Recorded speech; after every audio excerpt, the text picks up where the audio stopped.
எல்லாருக்கும் வணக்கம். தங்க மாமி சமையல் சேனல்ல இருந்து நான் மாமி பேசுறேன். எல்லாரும் நலமாய் வாழ, எல்லா நலன்களும் பெற எல்லாம் வல்ல இறைவனை பிரார்த்திக்கிறேன்.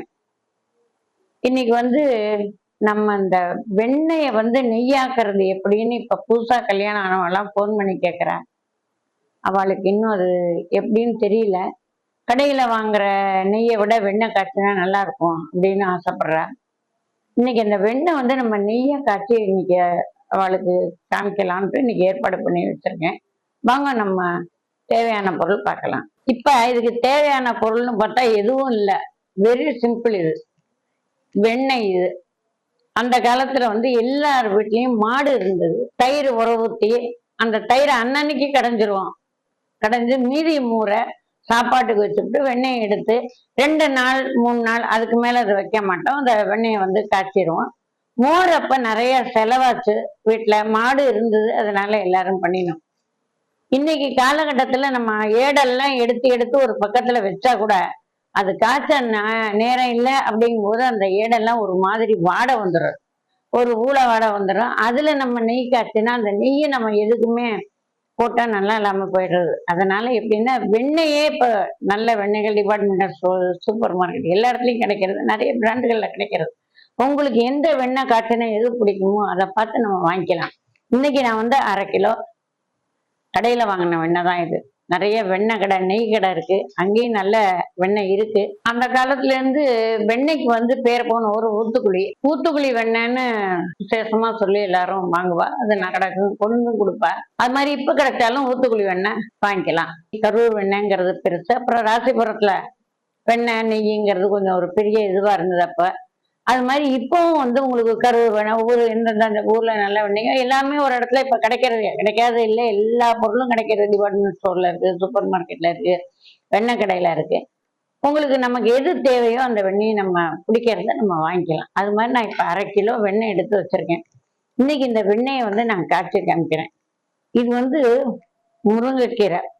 முருங்கைக்கீரையை பத்தி உங்களுக்கு சொல்ல தேவையில்லை, அவ்வளவு ஒரு நல்ல பயன் உள்ளது. இறக்கும் போது ஒரு கொத்து முருங்கைக்கீரை போடலாம். ஒரு கல்லுப்பு இந்த வெண்ணெயோட முறிவுக்கு போடுறது, ஒரு வாசனைக்கு. இந்த கல்லுப்பு போட்டா அந்த அழுக்கு டஸ்ட் எல்லாம் அடியில் அந்த கசண்டு நின்றுடும். அதுக்காக கல்லுப்பு சும்மா ஒரு கல்லு தான் போடணும், ரொம்ப போடக்கூடாது. போடலாம். அப்படி முருங்கைக்கீரை கிடைக்கல அப்படிங்கும் போது கருவேப்பிலை நம்ம எல்லார் வீட்லயுமே சமையல்ல இருக்கும்.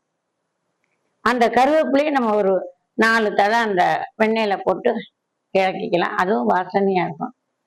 இந்த முருங்கைக்கீரையை கடைசியில் அந்த முருங்கைக்கீரை கருவேப்பிலையை எடுத்து துளி உப்பு பொடி போட்டு ஒரு சாதத்துல போட்டு உருட்டி ஒரு குழந்தைகள் கையில கொடுக்கலாம். மிளகுதீரை பொடியோட சேர்த்து சாப்பிடலாம். அவ்வளவு நல்லா இருக்கும். இந்த முருங்கைக்கீரையும் இந்த வெண்ணெயில நெய்யில போடுற கருவேப்பிலையும் நீங்க அது மாதிரி எது கிடைக்கிறதோ அதை பண்ணிக்கலாம். இப்ப வாங்க நம்ம இதை எப்படி காய்ச்சறதுன்னு பார்க்கலாம். இப்ப வெண்ணெய் காய்ச்சறதுக்கு நான் இரும்பு சட்டி தான், இரும்பு கடாய் தான் வச்சிருக்கேன். இது நல்லா கனமா இருக்கும். கைப்பிடி கிண்டாலி இதுல கொடுத்துருக்கு. இதுல எது பண்ணாலும் சூடு சீக்கிரம் வரும், ஆறாம இருக்கும். நமக்கு பயம் இல்லாம பண்ணலாம், வழியாது. அது மாதிரி நீங்களும் இரும்பு கடாய் இருந்தா இரும்பு கடாய் வச்சுக்கோங்க. இல்லை கிண்டாலையும் குக்கர்ல கூட காட்டலாம். சின்ன குக்கர் நம்ம இந்த குக்கர்ல கூட போட்டு வெண்ணெய் காய்ச்சிக்கலாம், அது கூட பண்ணிக்கலாம். உங்களுக்கு எந்த பாத்திரம் சரியா இருக்கோ அதை வச்சுக்கோங்க. இந்த வெண்ணெய் நான் இப்ப இதுல போடுறேன்.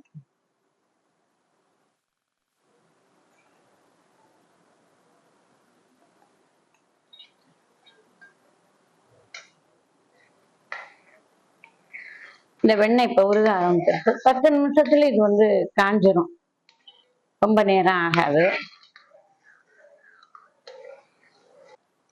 இப்ப இந்த வெண்ணெய் உருக ஆரம்பிச்சு 5 நிமிஷம் ஆயிடுச்சு. இன்னொரு 5 நிமிஷத்துல இது ரெடி ஆயிடும். அதான் கணக்கு. நம்ம ரொம்ப நேரம் ஆகாது வெண்ணெய் காயறதுக்கு. ரொம்ப நேரம் விட்டா எல்லாரும் சொல்றா பாருங்க, முருகி போயிடுத்து எங்களுக்கு அப்படிங்கிற. முருகி போயிடும். அது முருகி போனா ஒண்ணுக்கும் ஆகாது. அதுலயும் ஒரு கவனமும் ஒரு பக்குவமும் வெண்ணெய் காய்ச்சறதுல நமக்கு வேணும். கவனம் இதுலயே தான் இருக்கணும். வச்சுட்டு அந்த நம்ம போயிடக்கூடாது. முக்கால்வாசி இப்ப இந்த வெண்ணெய் உருகி போட்டு நெய் நமக்கு தினம் தேவைதான் படும். ஏன்னா குழந்தைங்களுக்கு சாப்பாடு, பெரியவாளுக்கு சாப்பாடு, நம்ம சாப்பாட்லயும் நெய் தாளிப்பு இதெல்லாம் இருக்கு. சுவாமி நைவேத்தியம் பண்றதுக்கு, காக்காக்கு சாதம் போடுறதுக்கு எல்லாத்துக்குமே நெய் நமக்கு வந்து தேவையா இருக்கு. இது மாதிரி 1/2 கிலோ 1/4 கிலோ நம்ம முடிஞ்சதை வாங்கி காய்ச்சி ஊற்றி வச்சிருந்தோம்னா நமக்கு எல்லாத்துக்குமே அது யூஸ் ஆகும்.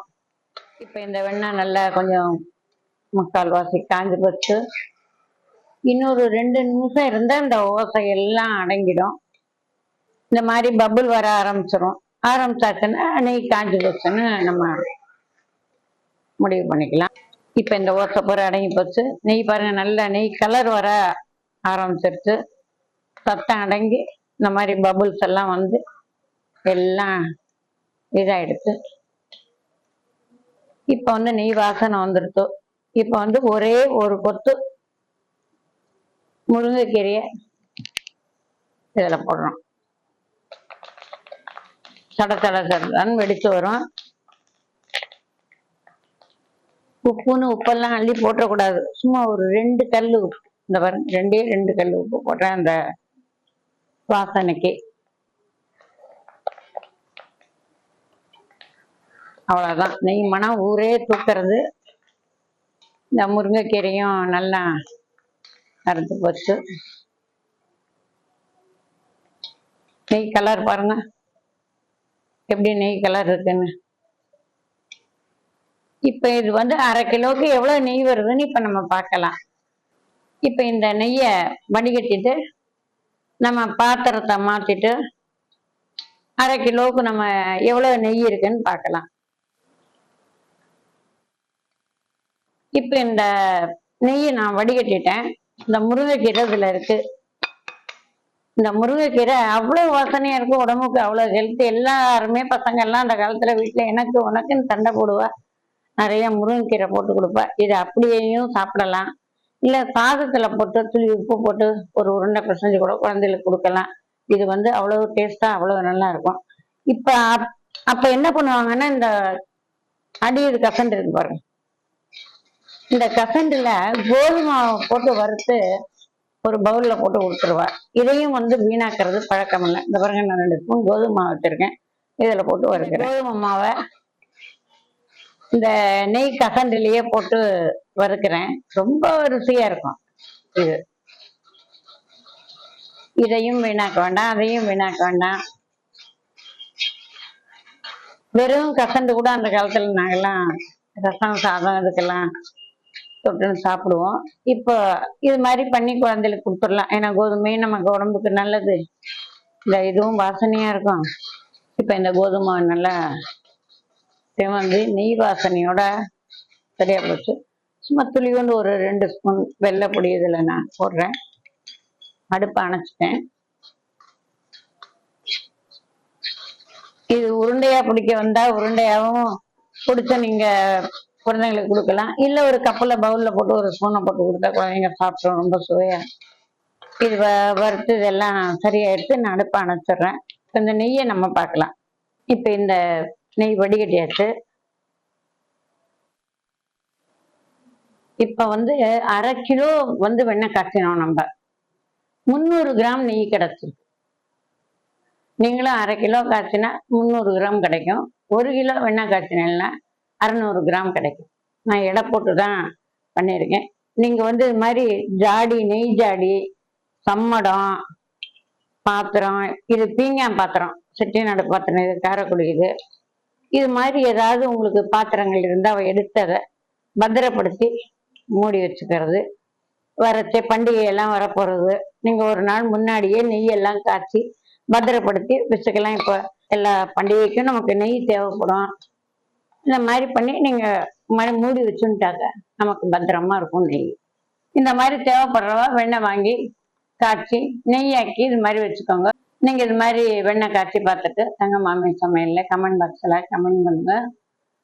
தங்கமாமி சமையலை சப்ஸ்கிரைப் பண்ணுங்க. உங்களுடைய எல்லாரோட ஆதரவால தான் நான் இந்த வயசுக்கே நான் ரொம்ப ஒரு ஆசையா நான் பண்ணிட்டு இருக்கேன். எல்லாருக்கும் வாழ்த்துக்கள். அடுத்து நல்ல ஒரு ரெசிபியோட உங்களை எல்லாரையும் சந்திக்கிறேன். நன்றி, வணக்கம்.